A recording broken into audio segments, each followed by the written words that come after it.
episode 2 of our podcast Unfiltered and Varnished. Our second guest is former CEO or director of Pontypool Rugby, Ben Jeffries. Ben, Wes, great to see you. Thank you for coming on. Oh, thank you. I want to talk to you really about the journey that you've been on with Pontypool Rugby. Yep.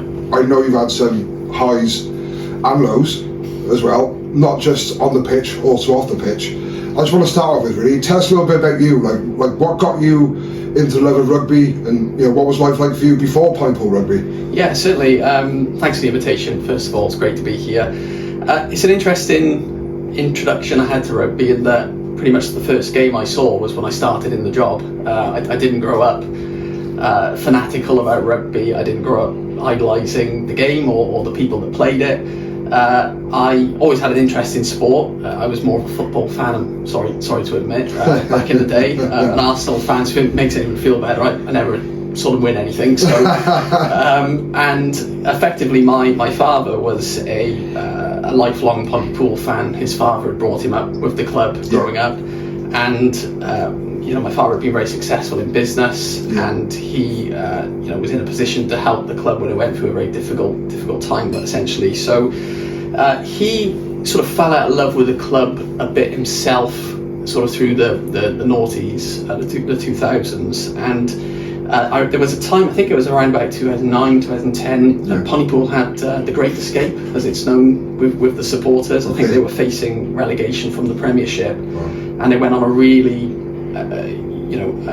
really strong run towards the end of the season. I think it culminated in a game against Cardiff where they were heavy underdogs, and they had a very good victory to stay up. And I think that occasion down the Arms Park really re-galvanised my father to get involved. So with the success he had in business, he was in a position to support the club, and he originally joined the club as the main shirt sponsor. His company was Medinet. Right. So for a few years he was just there enjoying a game on the bank with his mates, having a beer, not really having much more of a commitment than that. But as a lot of rugby fans and all Pontypool fans will remember, there was a very infamous High Court case against the Welsh Rugby Union. Yes. And my father wasn't heavily involved in the club at the time. He wasn't a director or a shareholder. There was a group of people predating his sort of full-time involvement with the club, and they were so aggrieved, obviously, by the fact that essentially what happened was the Welsh Rugby Union were restructuring the Premiership, as they wanted to give it much more of a focus on player development, closer alignment with the regions, and they determined the sides that would be in the league on an algorithm of 6 years worth of results. And in that time, Pontypool had been relegated to Division 1 East, I guess it would have been, and they'd come back up. And when this algorithm all sorted itself out, Pontypool were demoted from the Premiership. And when this happened, the club wasn't in the relegation drop zone. So obviously that caused a lot of outrage, rightly. And the owners of the club decided to take it to the High Court to try and overturn the decision. But they effectively placed all of the club's resources into this fight. They raised a fighting fund, supporters, community groups, everybody raised well over 100 grand to fight this case. I remember my grandfather telling me he donated to it as well. Yeah, exactly. Yeah. So obviously it was very acrimonious. It was something that had frequent national media attention. And whilst that was all great, unfortunately there was a rule in the Welsh Rugby Union's constitution where they could do whatever they wanted, whenever they wanted, and ultimately that was the aspect of the legal case that allowed the WA to win. So with the club losing that court battle, it was really an all or nothing scenario for the club and the owners, and there was no plan B. So what ultimately happened was the previous owners found a way to get out of the club, and they handed over the shareholding to 5 unsuspecting supporters, including Graham Price, member of the legendary Front Row. Wow. And they were faced with an insolvency petition because obviously the club had no funds. It had depleted everything to fight this case, and I guess the previous owners felt they couldn't lose, but they did. So Pontypool was days away from being liquidated and wound up, and there was significant legal fees. There were costs owed to the Welsh Rugby Union. And a compounding issue with this was obviously losing that case. The club was demoted to the newly formed National Championship, which we obviously both know really well over the years. And obviously the funding differentials from the Premiership to the Championship are significant. I believe there were some parachute payments offered to the club, but obviously by not withdrawing the court case, they would forego having those given to the club. So effectively, my father was in a position where it was either he stepped in to help or let the club go. And given how hard he worked and the lifestyle he'd fortunately made for himself, he was in a position to offer all the creditors a deal. And he gave them till 4 o'clock on a Friday to accept, and I think 3:59 they called up to accept, to clear all the debt of the club. After that, I think my dad probably quite naively felt that he could just maybe write a check every year and the club would run itself, but it quickly became apparent that the infrastructure wasn't there to allow that to happen. And also nearly all of the players left due to the uncertainty of the situation. Obviously there was no money to pay them, so I think at the time the new season started, the club had 3 players left. Wow. Fortunately, the club had a development team the year prior, which everybody just got migrated straight up to the main team. And so this went on until about December of 2012 when this happened, and my father then ultimately made the decision to take ownership of the club. And I think he was very excited about that opportunity. I remember sitting there with him thinking he was crazy. He's got a good lifestyle, not a lot of stress. You're putting yourself into sport, which, as we know, is volatile. Fans have strong views on sport, but he was determined to do it, and that was great. But unfortunately, about 3-4 weeks after he made that decision, he suffered a massive stroke. Oh no! And he was certainly not in a position to work, let alone take on a new project in Pontypool. And this was me as a fresh-faced 24-year-old, fresh university graduate. I thought, well, I'd like to help my dad if I can. So I thought, Dad, I'll run it for you until you're able to run it again. Completely unaware of the magnitude of Pontypool. I think I went to like 2 games with him when he was sponsoring the club, and the club wasn't doing well, so it wasn't particularly well supported at the time. I didn't know about the history of the club. I didn't know about its place in Welsh rugby history, which was probably good because I probably wouldn't have offered if I knew the responsibility I was taking on. So really overnight I went from pretty obscure, obscurity, anonymous sort of person to being thrust into this role. I think just to answer the second part of your question a bit about me, I really didn't do much until that point. I didn't really excel academically. I went to university and got a couple of degrees and started to perform a little bit better academically.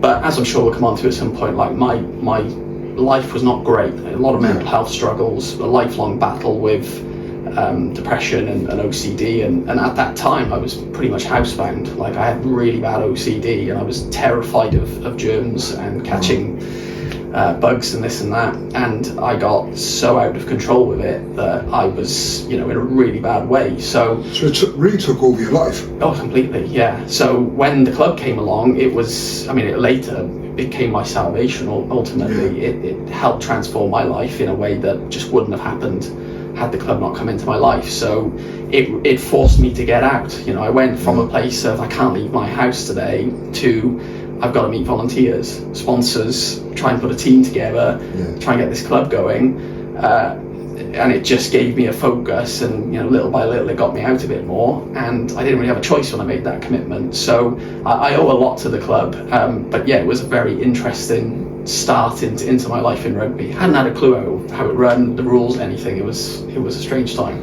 No, I think it's good because maybe a fresh set of eyes was maybe needed in the club, outside of rugby. Sometimes like they say, through the looking glass and the outside looking in. I think that might be needed. I was going to go back a little bit to what you said. I can't believe that's how it actually happened. So due to an algorithm, Pontypool got relegated. But that season, you was in a relegation position. That's correct. So what position in the league was you currently at that point? They were near the bottom. They were not performing well. The club hadn't really achieved anything for quite a number of years. But I think at the time it was the bottom 2 went down, and they were like probably 4th or 5th from bottom. So they were clear of the drop zone. So let's just say 4 teams were below them, but Pontypool somehow still got relegated and not the 4 teams below them. Yeah, it was a very politicised situation because you had certain regions fighting hard for certain clubs, and I believe there were several iterations of what that league was going to look like. There was a lot of debate with the Ospreys, in particular. I think at the time wanted certain clubs to be involved, so extra clubs were sort of plucked in at the last minute. And obviously, given the precarious state of the relationship in Gwent, full stop. I mean, you know Pontypool well. The Dragons is not a good word in Torvine at all, and a lot of people have a lot of apathy for the regions and the Dragons even today, really. So I think when it came to that sort of aspect of Gwent having a voice, really, making the case for its clubs, I don't think that really was as strong as it was in the other regions. And yeah, Pontypool were left on the outside, and but I think it was just a different time for the club. The club had really struggled since professionalisation came into effect in the 90s. Yeah. It really couldn't adapt to the rigours of running a professional team in a professional way, so it got left behind in a number of ways, really. And I think the history of the club really, the state that the club was in, the history of the club didn't align with how far that club had fallen as far as I was concerned. You look at the early days when we were there, you were lucky to get 50 people watching us when we started in the championship, and it was a really fragmented club, a very toxic club. So when I came in, it was certainly not a romantic start for me. There were a lot of things that needed fixing. The problem for me was I had no experience other than determination and a willingness to get stuck in, beyond the communication side, because that was what I studied in academic communication, so I had a good idea about how we could improve that. But I'd never run a business, I'd never dealt with any of it before, so I had to learn really rapidly, as well as try and understand how rugby worked. And it took us a long time to get success. I think we were there about 5 years before we really started to make an impact. It just takes time. Sport is different to running a conventional business. The emotion, the tribal aspect of it is very unique. Yeah, it's about winning teams as well, isn't it? Sport is about winning teams. And I remember, maybe not the same calibre, but I remember watching the Springbok documentary, and I remember the CEO of the Springboks, he said, unfortunately with sport, it's about winning teams. Ultimately, that's what it comes down to. But I want to jump forward a little bit, because you mentioned about the High Court with the WRU. Now, I know that happened before you and your father's time of taking charge of Pontypool. But what's the feeling from the club and the supporters after that time? With the High Court battle with the Welsh Rugby Union. What was the club feeling? Were they feeling angry? What was the feeling of the club? Because the club with such history, like Pontypool and many other clubs in Wales, but club of Pontypool, and the players they produced and the fixtures they've held at that club, and the supporters that they do have, I thought, reading up on it, I thought that's, as a club, I think you've been hard done by there. What was the feeling of the club, of the community, of the WRU at that point? It was an angry place, a very angry place, and it was about channeling that anger. And to be honest, that was our driving force pretty much the whole time I was at the club. We had a lot of setbacks when it came to missing out on promotion a few times and not being good enough, or having some situations probably get in our way a little bit. We always tried to utilise that anger and quest for redemption, I think, as our channeling spirit to try and turn this around. And it was really powerful. I remember I was sat in my dad's office, and we brought all the volunteers together. And these were volunteers who came in at a really difficult time for the club. They were all still there when I left the club 10 years later. So really, the fabric of the club. And I remember sitting down with them and saying, here's where we are. Here's what I know and what I don't know. Here's what we want to achieve. We want to get this club back to the Premiership. That was our mission when we came in. And from day one, they were just with us. So there was a lot of anger, but there was a lot of determination, and it created a real unity within the club. But it was a real tough start, because we lost 16 of the first 17 games that first season we were there, and we did not have a clue what we were doing. And I think the first year was about survival. So there was a lot of anger, but it was about, right, we've got to take this club forward. We can't change what's happened. We've got to try and build something here. And there was a lot of uncertainty about how long my dad was going to be involved in the club, and we knew we needed to make a firm public commitment. And we did that towards the end of the 12-13 season, and it just lifted everyone. We won 6 of the last 7 games to avoid relegation, back-to-back relegations. So that was great, but then we built steadily over the next few years and improved as a team, but we were just not able to really build that success. And I think I look back at the club now and the state it was in, I don't really recognise the club as it was when we joined it to where we left. And it's, culture is an overused word, I think, but we had to build a culture there that was, as you rightly say, there's no substitute for winning.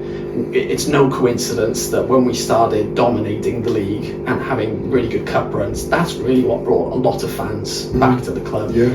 But yeah, it was not a good environment, and we had to learn the hard way about differentiating between people who had a real passion for the club and wanted it to succeed, and those who were there for a slice of the pie for their own ends. And we learned some really harsh lessons in those early few years. But yeah, it was about shifting the narrative from taking that anger and trying to make it a real driving force. And obviously we got there in the end, but it took a long time to get right. But the one thing I will say is the animosity towards the Welsh Rugby Union has never gone away from the supporters, even now. And I'm not involved in the club anymore. Obviously the club is now in the SRC, and there's obviously a much closer relationship with the WIU and the Dragons. Yeah.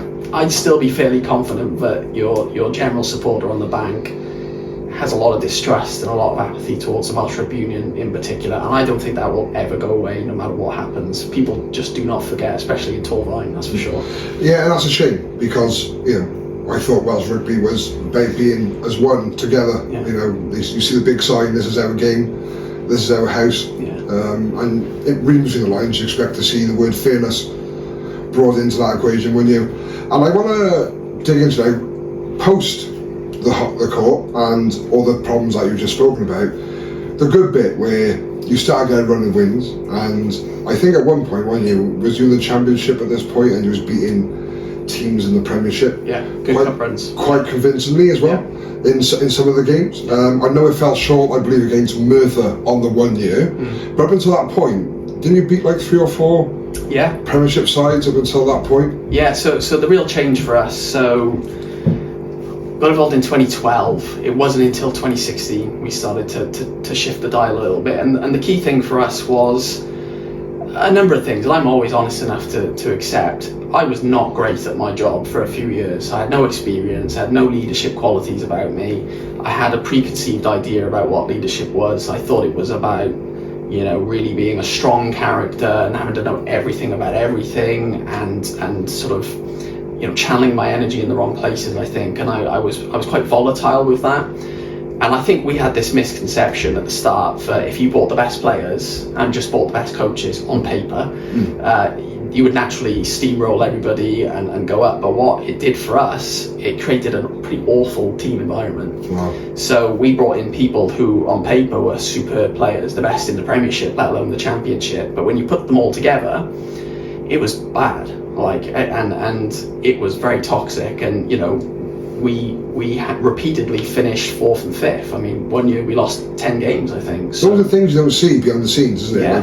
Things that people don't know, like it's very toxic, and that can play a part on results as well, right? Oh, massively. And we had to shift our ethos about what it takes to run an organisation and to run a sports team, and we realised that it's not about having the best names, it's about having the best people. And by that, I mean people who probably have a lot of development to do, a lot of learning to do, but they've got the right moral compass and they've got that determination to go on that journey and learn. And the first few seasons, we were never in contention at all. And we went through a lot of coaching staff, we went through a high turnaround of players. We had the sort of player where when you go on the road to some of those tough places deep in the Welsh valleys, do they really want it? And they didn't, because they really wanted a payday and they were getting it anyway. That's where you learn your trade, I think. Absolutely, yeah. So the big shift for us was, it was the 15-16 season. After all of that we went through the Welsh Rugby Union, they re-expanded the Premiership to 16 teams. And they were promoting the top 4 from the Championship, anyone who had the A licence as it was at the time. And we were 3rd all year, until the last 2 games where we played RGC and we played Bargoed, and we lost them both. And I was stood there, and at this time we knew that the following season the league was ring fenced for 3 seasons, so we knew we were done in terms of aspirations to go anywhere for a few years. And I remember we lost against Bargoed, and it's a hostile place, especially when Pontypool are in town. There's no love lost there. Yeah. And we were getting, they were enjoying their moment, which they should, in fairness to them. They were better than us. But I remember standing there, and I'm speaking to the players, and I'm looking at 10, 15 of them, and I'm thinking, you're out of here. You're not part of this club anymore because you don't want it. And we made a big change of our coaching team, and the single most important thing we did was appoint Leighton Jones as our head coach. 100%. And he, for those not aware, Leighton grew up with the club. His late father, Jonah Jones, was a legendary figure at the club, 100%. Coached the club. And Leighton was he had a 20-year direct association with the club, former captain of the club, helped take the club back up when they were struggling a few years ago. And he was our forwards coach pretty much from the start, but he wasn't ready in those years prior. He had all the raw tools and all the raw materials, but he just wasn't ready to lead the team. But over the course of that 15-16 season, I could see a real leader emerging, and I felt myself gravitating more towards his ethos and his perspective on things.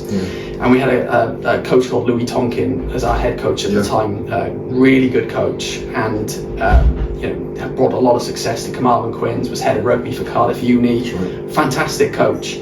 But I think we agreed at the end of the season, he was ready for a new challenge. We were ready to maybe go in a different direction because we couldn't get promoted again. And Louis was brilliant, and I'm really grateful for everything he did for us because he started to set the platform for us. But so Louis left us quite soon after that season ended, and I remember meeting with Leighton, and this is the story people will not know because it's never been told before. I sat down with Leighton and I said, Leighton, you're the man now. I want you to take us forward this next 3 seasons. I really like how you work, and I think we can build something here. And he turned me down flat. Wow. And he said, I don't want to run a club that's run like this. So, and for me, I was mentioning earlier about me not being a great leader and probably not being the right man at the time. It was the first time anyone I'd ever dealt with had the courage of their convictions to tell me where I was going wrong as a leader. And I'm not the sort of person who rejects that. I embrace it. So I felt quite relieved because here's someone finally telling me why we haven't won. Yeah. We had one of the highest playing budgets in the league. We continuously kept doing the same thing and not getting the results. So I really respected it, and I left that meeting with him actually strangely really excited about it. So I said, look, have a week, come back to me with your blueprint, because I really don't want to let this one go. I really think you're the man to take us forward. So he came back to me, and he was all about using the 3 years to develop our own pipeline. So we never had mini and junior teams, because if we did that, the ones that Pontypool United had and Tallawain and other clubs, they would all leave those clubs to come to us because Pontypool is the big name. And we weren't really interested in that either. We just wanted to get promoted. So we had one senior team and that was it. He wanted to build a new working relationship and rebuild those relationships with all of the clubs in Torvine to build that pipeline, but actually to get people to fall in love with the club again. Yeah. We had a die-hard supporter base, but we just weren't getting good attendances. I think people felt quite alienated from the club. So he set all this out, and basically what we did, by the time we got to that playoff a few years later, and even the seasons that followed, he built a nucleus of talent that were born and raised in Torvine, and they cared about the club. Their parents growing up idolised Pontypool, they were fanatical about the club, and what it did for us, because we knew we were going nowhere, so we had to bring people into the club who didn't care about the fact we couldn't go anywhere. They just wanted to go on a journey. And everyone outside of our purview talks about the money we spent and that we're very mercenary and everything. We would defend ourselves very firmly about that wasn't the culture that we had there. And to go 3 years unbeaten in the championship, as I say, go into some really tough clubs who we've never played before, and that was their cup final, to have the drive and the determination as a squad, as a coaching staff to build something there was really special. And it was because Leighton assembled a coaching team around him. None of them had a coaching badge to the name. Yeah. It was just good people who wanted to go on a journey, and of course we invested in them and helped them develop those skills. But it was a really great environment, and I think Leighton Jones, without a doubt, is one of the most influential people in the club's history. I think he's up there with Ray Prosser personally. Oh, 100%. Absolutely. I want to ask.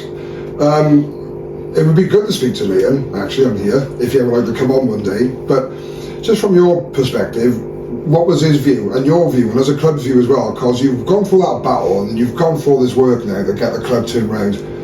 The ring fencing, I know a lot of, not just Pontypool, I know a lot of clubs at the time was kind of upset about the ring fencing period. Do you think that was done in terms of strategically or politically, or do you think that was done because that was the best way forward? Because I thought it was about going up, going down, relegation, performance, things like that. So what was like Leighton, yours, the club, and other clubs, people involved in other clubs I've also spoken to have also shared their views on it. Like, what was your view on it, like the ring fencing for 3 years? Well, first and foremost, we didn't do enough to go up the season we had the chance. And nobody other than us are responsible for that, first and foremost. So I think it's important for me to acknowledge that we had an opportunity, probably the best opportunity you'll ever have, and we didn't do it. So that's the first thing.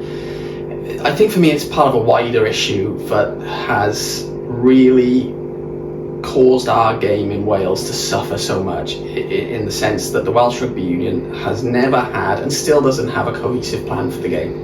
From the professional side to the performance side to what they call the community game now.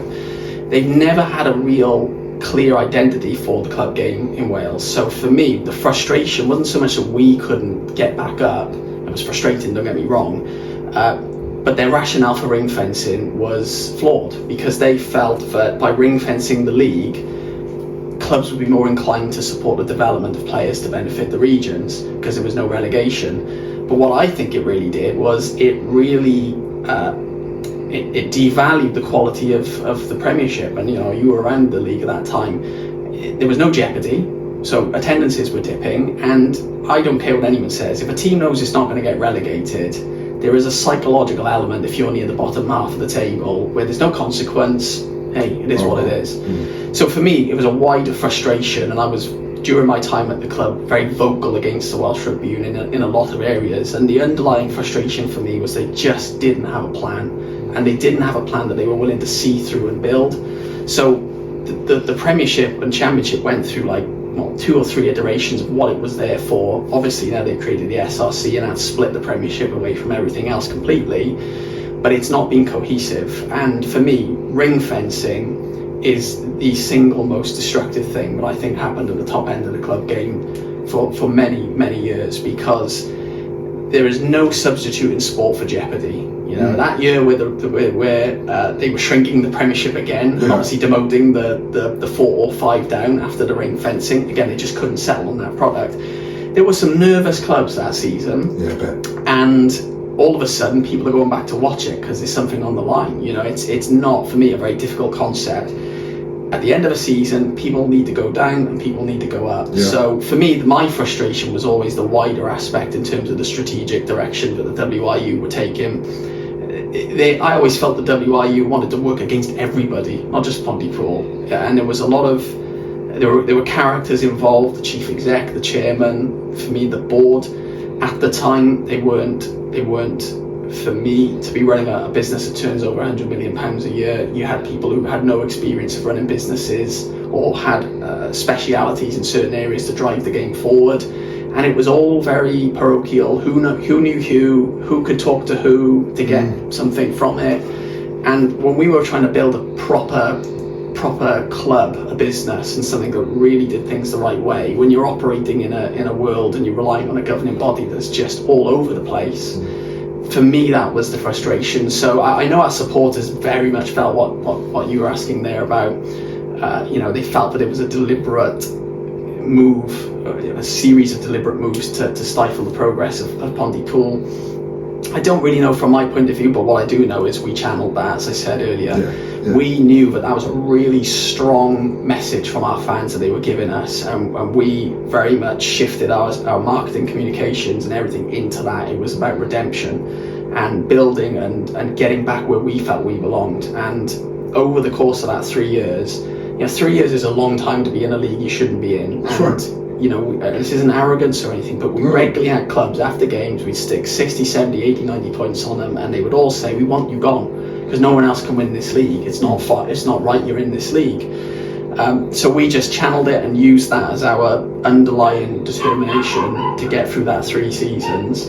And what it built for us in terms of a culture was really, really powerful by the end of it. And those wins you had, I'm guessing, tell me if I'm wrong, but those wins in the cup run, beating, Premiership teams, I'm guessing that was not deliberately, because I know Pontypool would just want a good cup run anyway, but I would also think that would be a good little side punch to the WRU, to say, we do deserve to be in the Premiership, we do deserve to be here. I remember that experience with us, with Evervale, when we had similar challenges to yourselves, when we had a good run in the cup, beating, Premiership teams at the time and couldn't go up, for a period. And I bet that was like that for you as well, right? Getting the wins over the Premiership sides, and some of these Premiership sides you were beating, they were also performing well at the top half of the Premiership as well. Oh yeah. So that also shows where Pontypool actually belonged. We were ruthless, and one of the things that we knew we had to do, and it was, we definitely wanted to build the team and develop it, as we said, but the message to the team, and the team felt this as well, we have to make a mockery of ring fencing. If we lost 5 or 6 games a year and became an average championship team, we knew, would ring fencing really go? Probably not, or maybe not.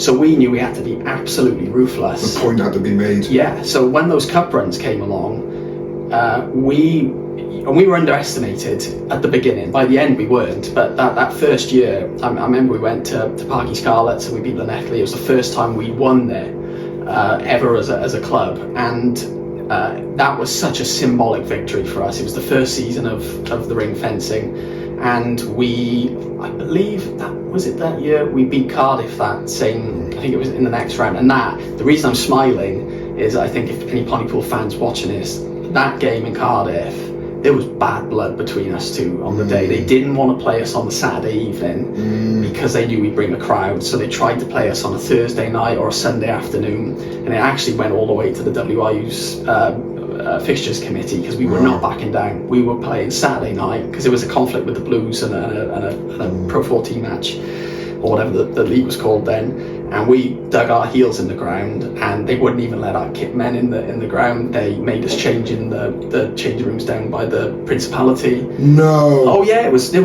bad blood. It was a real edge to that game, and of course that our team, they left our kit men on Westgate Street, and they were disabled elderly gentlemen, and that, and this is how close we became as a team. Our squad were livid by that, and they went out there, and the performance they put in, we were a championship team struggling after failing to get up at ring fencing, and it was 43-32 I think we won. First time we played on a 4G pitch in a long time, actually ever, for us in our era. And every time we had those victories, it just brought more people to the club, and it really started to send a message that we are not going away, and we are so driven to turn this club around and get this club back to the Premiership. We lost one game against Cardiff Met that season in the league, but we got to the quarter-finals. We lost to Cross Keys that first year. The second year we got to the quarters again. We beat Carmarthen Quins and maybe Cross Keys that year, but that was 2 quarter-final appearances, but we went unbeaten in the league. The first time anyone had gone unbeaten in the Championship, and then the third year obviously we did it again, and we got through to the semi-finals, I think it was, against Merthyr, and we lost to them with the last kick of the game. Matthew Jarvis, I remember it. But what you could see over that time, the crowds kept building. More people came back to Pontypool Park. More people were engrossed in what we were trying to do, and we built such a united group around us. And for me, it really transcended the reputation that we have of, like I said, being a club that people are only there because we spend money. Obviously money's a factor, I'm not going to deny that, it always is, but people were so passionate about the project and what we were trying to do, and some of the players had been with us that whole journey. Some had come in later, but we all had this very clear ethos that the team comes first, the goal comes first, and obviously there were people who come and go during that time, but we built something really special there. And it was very much about saying to the WRU, we ain't going away, simple as that. Just to veer off, you just said to me, I want to tap into a little bit. This is something that I've been talking off here to all kinds of people about, not just from rugby, all walks of life. It's about, when you just mentioned about players getting paid. Now, I know they're not getting paid, mortgage rates of wages. I know that, but some people are for and some people are against it. Now, at Premiership level, like Pontypool, SRC level now, Pontypool, but at the time Championship level, paying players, not loads and loads, I get that, but paying players. Do you think that should be kind of widely receptive if the club can afford it across the board? Because the reason I'm saying this is because, for example, playing at Evervale, I know some of the boys who are self-employed, and sometimes if there's a game on a Saturday, they got a big job on, that's worth quite a bit of money, and we all got bills to pay, mortgages to pay, children to feed, bellies to fill, houses to keep warm, and the way things are right now, I know all clubs can't afford it, I know that, but I just want to get your view on it, because I can also see a lot of clubs struggling to field teams. I remember last season, and I was looking, like the amount of games that was cancelled, not just in Gwent, across Wales, how many games was cancelled because certain teams cannot field players. And because if they cannot field players, then clubs like Pontypool and Newport, Cross Keys, Bargoed, Evervale, Llandovery, Llanelli, Carmarthen, Cardiff, Swansea, all the clubs, the top club Pontypridd, if these grassroots clubs cannot field teams, then how is clubs like yours going to have a pipeline of players? And one of the solutions that was brought to me, actually, he said, well, Wes, I think they should start paying players. And I thought, that's also a valid point. I can see the fors, I can also see the against. I just want to see what your view was on it, really, in terms of paying players or not to pay players. Well, I think, so we only had aspirations to get back to the top. So I'm not sure I'm very qualified to maybe comment too much on the lower end of the club game pyramid, because it's a totally different game. I think the lower divisions, the struggles of clubs, and sort of, I suppose, the motivations for people to be involved in clubs lower down the pyramid, because we were never there. And I appreciate how we run has certainly, we've had people over the years, they're not a fan of the Pontypool project and how we've gone about it and the money we've spent. But I think for us, we never shied away from it. We never pretended we were something we weren't. I personally, at the top end of the game, which is what I think I'm only really qualified to talk about, at the top end of the game, I firmly defend the fact that we paid players, because we were a semi-professional club operating in a very professional environment, was how I put it. And we asked a lot of our people in terms of fitness commitments, analysis commitments, additional things that we did as a team. We were one of the few teams that did a lot of media work, so we were asking a lot of our players to make commitments with respect to contributing towards that, supporter engagement. And they're training with us twice a week, but they're in the gym all week. They're on the road with us 9 months out of a year. Every year, it's a big commitment, and people are away from their families. Okay, right, So we always felt that if we're going to be asking people to be professional in a professional setup, they should be remunerated as such. I think the one thing that I was asking for even back then, which has come into effect now, was a salary cap. And I think one of the things I learned is there's what gets said on the outside and what actually happens on the inside. And when all the political discussions were happening with the Premiership and the Championship about ring fencing going, all the rest of it, a lot of clubs would come out publicly and plead poverty. We can't afford this, we can't do it. But when we try and sign certain players, I'm signing for X on that. And clubs at the top end of the game seem to have money they sort of said they didn't have, and there was a lot that went on behind the scenes in terms of signing players and that competition with clubs. Obviously the game is in a much different place than it was when I was involved, and I think the lack of participation in the game and what's happening in the community game is a symptom of how much people have fallen out of love with rugby in Wales. I don't think it's the national sport anymore. I think the prevalence of what happened with Wales, the football team, the Euro journeys, the World Cup journeys, the galvanising sort of heave. And they built a culture and an identity of what it means to belong to that. And fundamentally, there were several of us in the game in Wales when I was involved, warning, we're heading for a precipice, because if you look at a lot of the success that happened with the national team, they are players who've come from the old club system before the regions come in. Hence why I asked, what's your thoughts on that? Because it works. For me, I think the game is obviously in such a different place. It's clear that the financial resource isn't there to sustain 4 regions. So probably don't want to go off on a big tangent about the regions, but it's clear someone needs to go. It needs to be consolidated.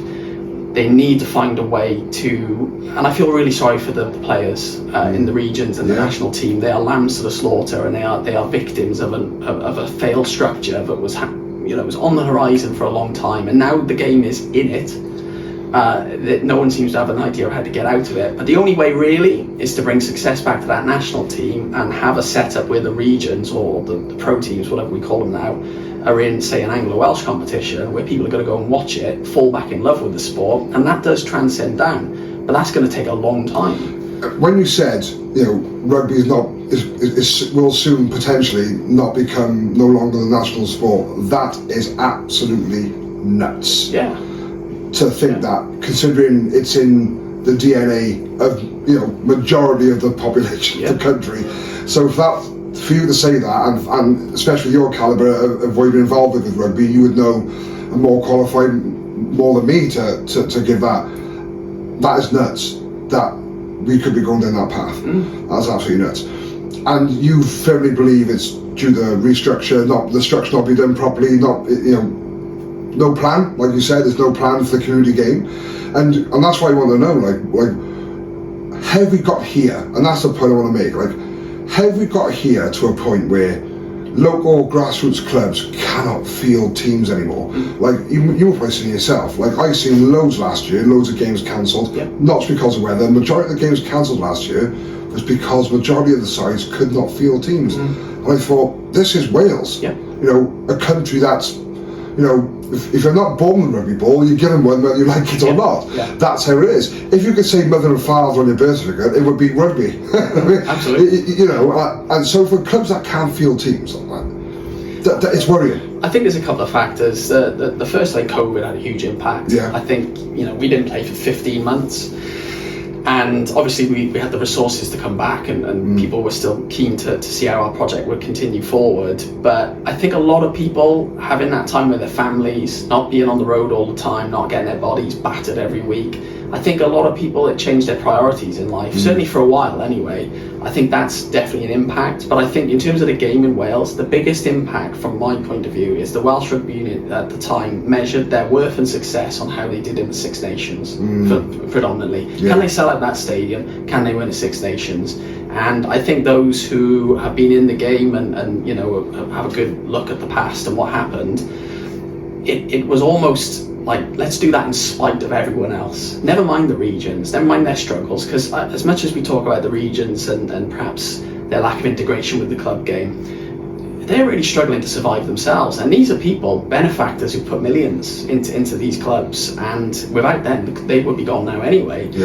And I think letting that pipeline rot, which is I think what happened over the years, I think as we're now seeing the consequences of that.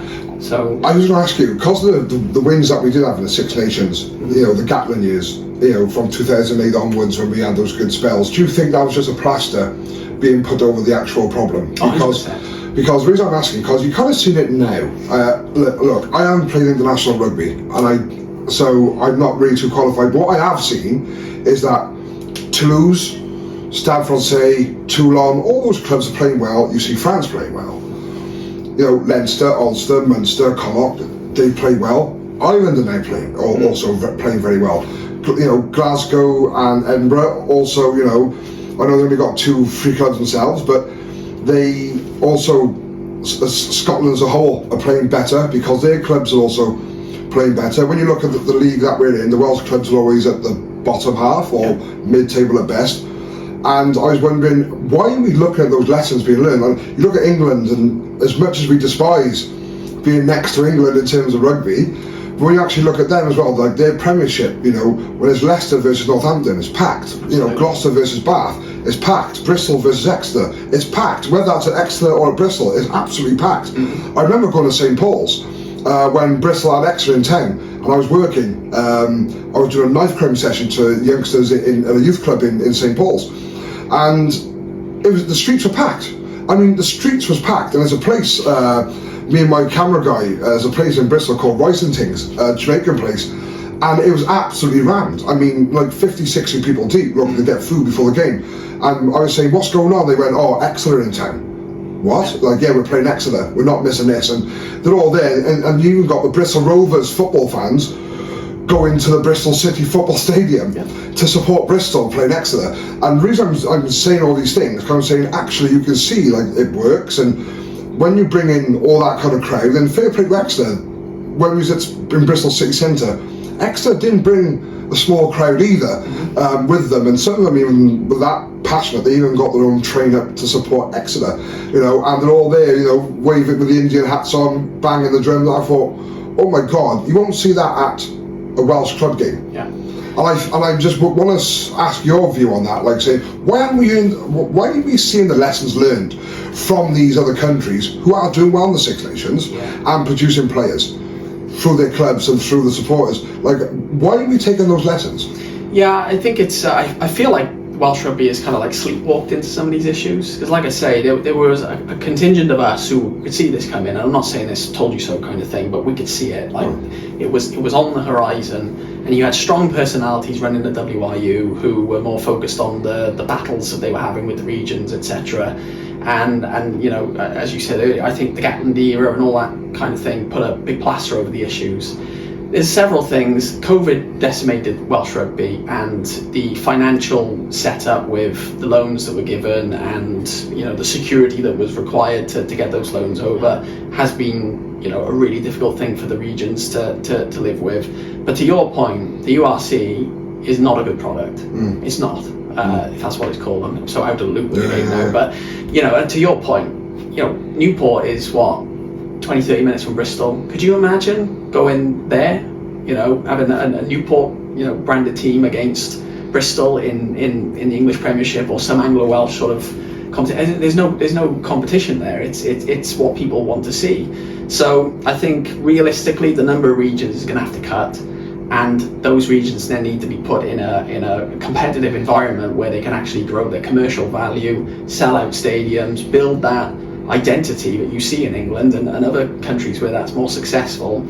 And, you know, that will transcend back down. But to your original question about what happens to the game, I have no idea how that turns around. I mean, it almost feels terminal to me, and I hate to say that, but I look at the experience I had in rugby when I was involved to what it seems to be like now.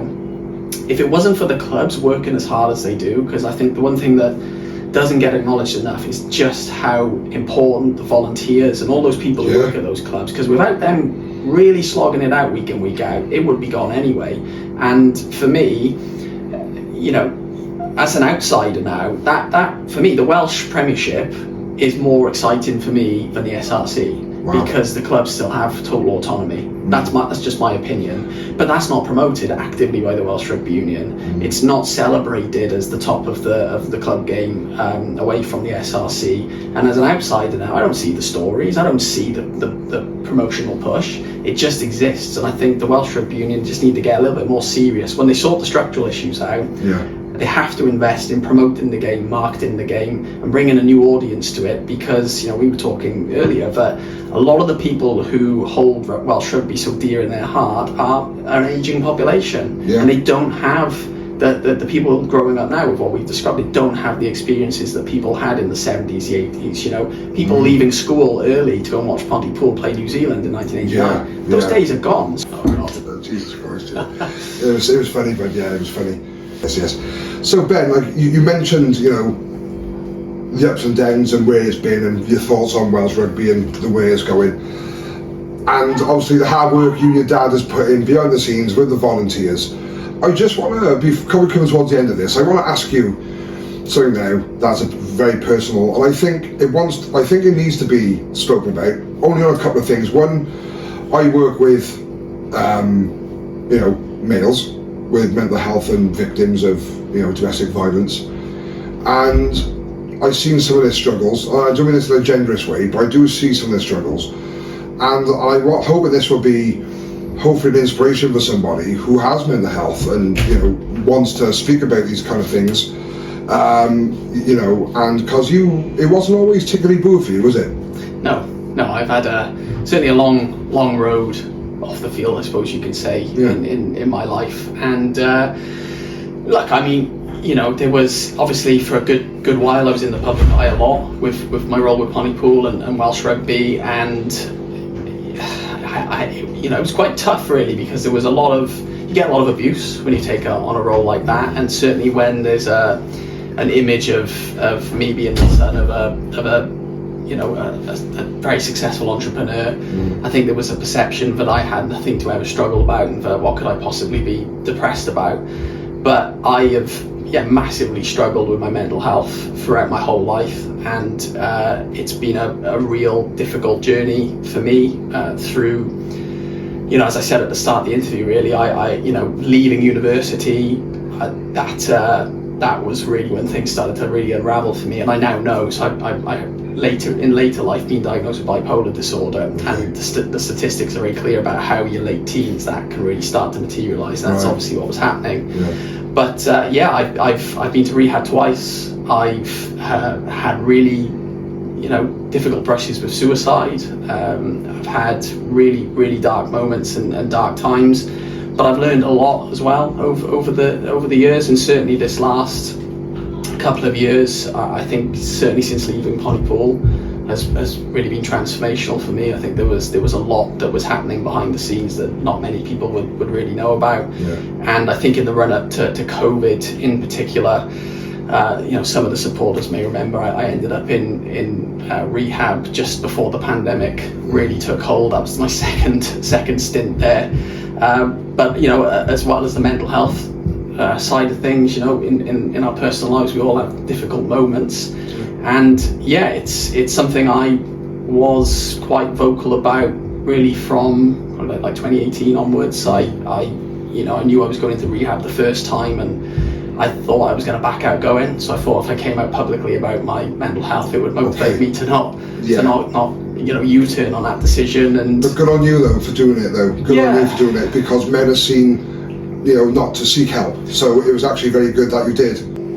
You know, I left the club in late 2022, and it was all done very positively and sort of amicably, and I think the message was I was just ready for a new challenge, but the reality for me was that I was finding it very difficult to continue to work in the club, and I think you know, a lot of the narrative, and obviously we talked a lot about it today, and I think a big part of the story was obviously me and my father being this sort of dynamic duo, the father-son duo, bringing this club back to where it should be. But what I would say is working with family is not easy, and I think working with family is especially difficult when those key relationships come under strain. And certainly in the case of me and my father, we you know, it wasn't very good by the end of our time together at the club, and I had a lot of health issues just before COVID. As I mentioned, I ended up back in rehab, and I was so unwell. Like the stress of that situation combined with the pressure of trying to run the club despite all the challenges we faced, and really trying to keep that sort of facade that we're this, like, everything's this really cohesive unit. And the toll that took on my mental and physical health. I mean, in addition to being in rehab, it was just before the pandemic, the first lockdown. I hadn't been well for a little while, and I had what I now learned was had a stomach ulcer coming from all the stress. And this is how mad, you know, and I think the point I'm trying to make here is what people see and what people think about you, because that was a central part of my time with the club, that I was this privileged young man who had nothing to worry about. But the reality of what sometimes goes on, I was that unwell that this stomach ulcer had developed, and basically it sat on a blood vessel in my stomach and it hemorrhaged. So I nearly died in the run-up to COVID, and the madness of the whole situation was, you'll remember from the time when the Six Nations would play, the championship would stop for a month, so that was the month I was in rehab, but COVID was spreading in our hospital, and I was discharged a bit early, and I walked in through the front door on that Friday to the news that the WA had cancelled the season. And the night before, I was had my meds given to me in a paper cup, and I would prove to the nurse I'd swallowed them in rehab. Like, that was how quick things changed. And obviously my body gave up on me, And that was the Friday I walked in, and then on the Monday I nearly died. And basically that whole time with COVID, I took the rest of 2020 to recover. I was diagnosed with bipolar at the end of that year, and so much, like obviously we all have personal challenges, but so much of what I'd experienced throughout my teenage years, my adulthood, the stuff I was talking about earlier, made so much more sense. And really, for me, COVID was the beginning of the end for my time at Pontypool. When we came back after 15 months, I was never the same. I think I just had that time away from the day-to-day, trying to survive, running the club, all the other things. And when I came back, I just felt like my time was coming to an end. So by the time I did leave the club, I really wanted to stay to get promotion. We had a really bad 2021-22 season when we came back. The Welsh Rugby Union brought us back a lot earlier than we were planning, and I managed to get the club back on track for the 22-23 season when they went up, obviously. And when that season started, I remember it was pre-season games, and the first pre-season game I didn't feel good, and then the second one I couldn't even get in my car. Panic attacks, my stomach, I can't do this anymore. So I remember I met my dad on that Monday and said, like, I'm ready to go and have a different course in my life, and fair play to him. We shook hands on it, really amicable sort of departure. But I think the point really is that, there are pressures in life, and even when you're perceived to have everything going your way, if you've got a mental health condition like I have, it's difficult. And I know the experiences. I've got the scars to show it from when it doesn't matter what you have in life. I know, because you mentioned that, and the reason I want to ask you about this, because about men's mental health, I'll try and push this as much as I can with everybody, really. Yeah. Because you was at that point, weren't you? Like you was at that point, the lowest point, and you was ready to do it, weren't you? Yeah, several times. And the reason I sort of mentioned what I've just mentioned is because it's not just you that goes through it. It's your family, and in my case, my wife. She's. Congratulations on the event. Oh, thank you. Yeah, well, this is the thing. It's all kind of come full circle, really. Like the reason I re-proposed to her and we're getting remarried again is because, like I said, from afar, and I've been very fortunate in many respects, and I will always be grateful to my father for. The story I told at the start. He gave me a chance. I should never have been given that job, but he gave me a chance. He stuck with me, backed me, and we had some great times together. And even though we've had some difficult times and things didn't end the way I think either of us would have liked, I can still be appreciative of those things. But the reason I kind of mentioned this in the way I have is because I felt so much pressure, because I'm a private person, I don't really like sharing personal stuff, but we had a job to do at Pontypool, and I had a responsibility, he had a responsibility, and we didn't want our stuff to get in the way of the club's progress. But what that does, it builds a lot of churning inside you, and it builds pressure, and it builds a lot of struggle. And when you combine it with the fact that, I've struggled my whole life with from childhood really, with OCD and all of these other things, it's been a really tough road for me, but it's been really tough for people like my wife, people like my friends. And there was a time that I'm sure she wouldn't mind me sharing it, but my wife at times couldn't come in the house on her own because she was adamant I killed myself. Wow. And that's how bad it was at a time. And wow. So why I went into rehab that second time was it was going to happen. I was there, and it was happening, and that's why. We had that time off with COVID, and it was very fortuitous for me because I had time to recover and get away from it. But I think for me, since I've left the club, there was a past the morn there. I didn't leave it and have this utopia sort of, this is great. I mean, I probably had the worst year of my life after leaving the club. Missed it, yeah. Oh, missed it. It was my identity. I was part of it. And all of a sudden, I left because I felt I had to survive.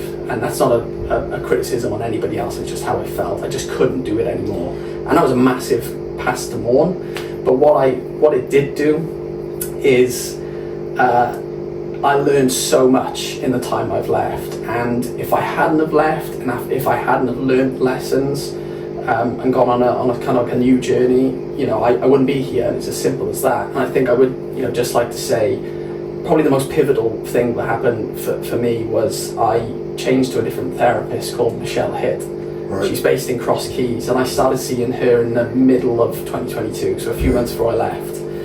And she sort of said to me the one day, I'd been seeing her for about 5 months, and I was going on about the same things, and I wasn't changing anything. And she said, look, because I like directness at times, she said, unless you change something, nothing's going to change. And that's the time I left the club, because it was like, I just have to do it.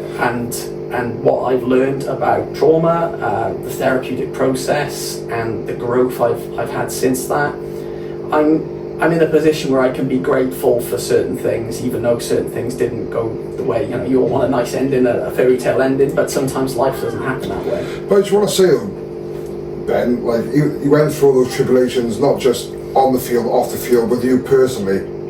I just want to send a message there, really, that I think you're living proof, like other people I got coming on as well with similar issues, and I think you're living proof that there is light at the end of the tunnel, you know, and I think it's very important, like you just mentioned, a therapist and reaching out to people, and for people out there listening rather than watching, that if, you know, they do feel they're slipping or they're going down that path, you know, reach out, please, people, reach out to somebody.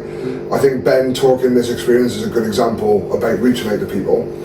And I think that's fantastic, and, you know, remarrying, you know, the love of your life, and, you know, I think that's amazing, because obviously that's the unheard of story as well, about your wife, you know, what she got to deal with. I know that, myself personally. But, like, I want to move on to now, the final bit, really. I think it's the bit that I think a lot of people like to listen to, and I think you're dying to speak about. The playoff. Yeah. Pontypool and Llanelli, and I remember watching it, and yeah, again, I don't mean this as disrespectful to anyone at the club, you know, just fell short of the scoreline again, and I think Llanelli started pulling away a little bit there towards the end, and things like that, and I thought Pontypool put up a good fight. I felt they represented Gwent rugby. I felt they represented Gwent, personally. I think they did. I just want to ask you your thoughts on that, really, because I know we spoke off here and other people got opinions. I'm sure if you've spoken to some supporters, they might have their opinions. When you played Llanelli in the playoff, I know that they were given, you know, players from the Scarlets. I know you went with your own players. I just want to ask your point of view. I know you backed your own boys, and rightly so. But do you think the Dragons should at least extended a hand to you to say, like, look, do you need some help, some support here? You most probably would have said, no, we've got our own boys and back them, and like I said, or reiterate, rightly so. But just in terms of region helping region, clearly, the Scarlets got that synergy. Do you think that's the same for Pontypool and the Dragons?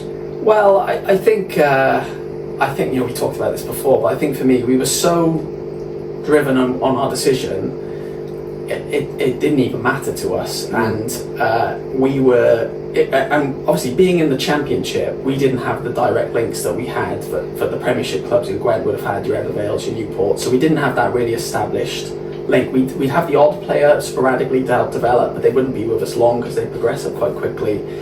I mean, do you know what's interesting? I've been thinking about this. You're not the first person to ask me that either. I don't even know actually whether they did, because I never even asked Leighton, and Leighton never felt the need to talk to me about it. So potentially they may have, I don't even know. But we were so, you know, as I've said throughout this, really, that momentum we built and that togetherness we built on and off the field, there was a connection from the squad to the staff to the coaches to the volunteers to the supporters that was just so powerful that we talked about it for like 30 seconds at the beginning of that season when we knew the playoff was a factor, and we were all in complete agreement. We don't want anybody. We will back this team, and whatever happens, we'll run with it. And do you know what? I'm so glad we lost the game in the way we did. I mean, I wish we didn't lose the game, don't get me wrong, but the manner in which we lost and how everybody dealt with that, I'll never forget it. We were having our team huddle on the pitch after we lost the game, and we could feel all of a sudden that we were just getting surrounded by people, and what actually happened was that the supporters had come away from the terraces and they put like a protective ring around us, and then once we finished the huddle, we turned around and everybody was just in tears, hugging us, thanking us. I heard your statement. You said it felt like that you won the game. It did, yeah, because I think if we'd have plucked in the Dragons to get over the line, we would have lost something far more important to all of us than a hollow victory. That would have been we would have lost the fabric, the culture, the team, the ethos, everything in that Premiership the following season. So for us, if it meant that, you know, we had to wait another year, we were willing to do that. And if you look at the season that happened before the season was cancelled with COVID, we got better. We brought Tom Hancock into the coaching team, who's obviously the head coach of Pontypool now. He made a huge impact. We recruited even better again, and at the time the season was cancelled, we were running away with the league. So, but it was because we retained that togetherness. So for me, it's always going to be a part of my story at the club and everybody's story at the club from that time. But I do really feel like we got loads of stick from people who were, you know, delighted to see us fail at the final hurdle, as you do in sport. But we felt really content with the fact that we'd done enough to show we were a Premiership team, winning the Championship 3 years. And obviously the club eventually did. The year I left the club, they finally got it done, which was an amazing thing to see. And it's kind of all turned out in the end. So, you know, it's all part of the story, but the club was never going to give up. So it's great to see them where they are now. No, it's good, and it's nice to see that as well. You know, with Gwent Rugby on top to a degree, you know, in the SRC, which I think is great. Just, I want to say really, coming towards the end, I just want to say that the reason I asked you all those questions about your involvement with Pontypool Rugby, I really want to say this, like you, your dad, the volunteers that you so graciously speak about, and the people behind the scenes, obviously the players putting the work in, and the players' families putting their work in as well. I think you guys, and all of you, like the unsung heroes of that Pontypool story. And I just want to say, you know, on the record, I think that you and your dad hasn't been given, and Leighton, and all the people behind the club hasn't been given, you know, the credit I think that you all deserve. Thank you. You know, and rightly so. Just the last one from me, really. Any final messages you'd like to put out there to rugby, or you know, anybody, you know, with mental health? I think a couple of things. First and foremost, you know, I've when I left the club, I stayed around till the end of that season unofficially, and then I walked away. I've not been back to Pontypool once since I left the club. And I've lost touch with obviously a lot of those supporters and everybody involved, but I think it's just to express my gratitude and to my dad and to everybody who was on that journey, despite sort of the way my life has taken me.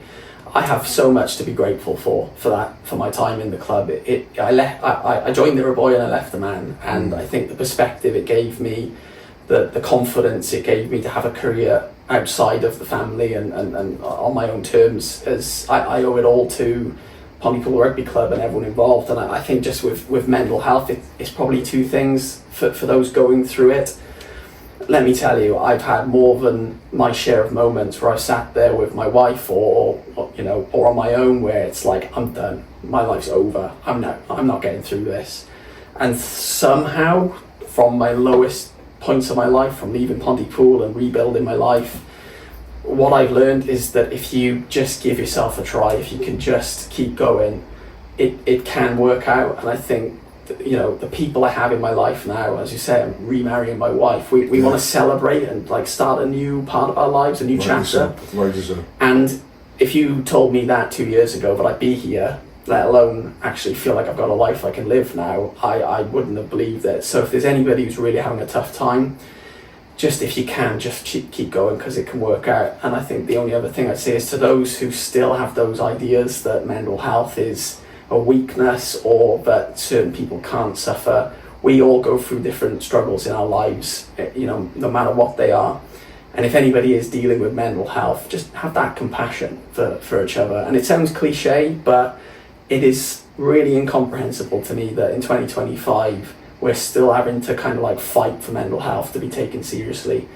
You know, for me, when I got diagnosed with bipolar, the stigma I faced for that, it's not great, and people do view you differently. So, you know, if people could just change those attitudes over time, hopefully in 10, 15 years, this is such a normalised thing, but no one has to feel ashamed. But I think we all got a role to play.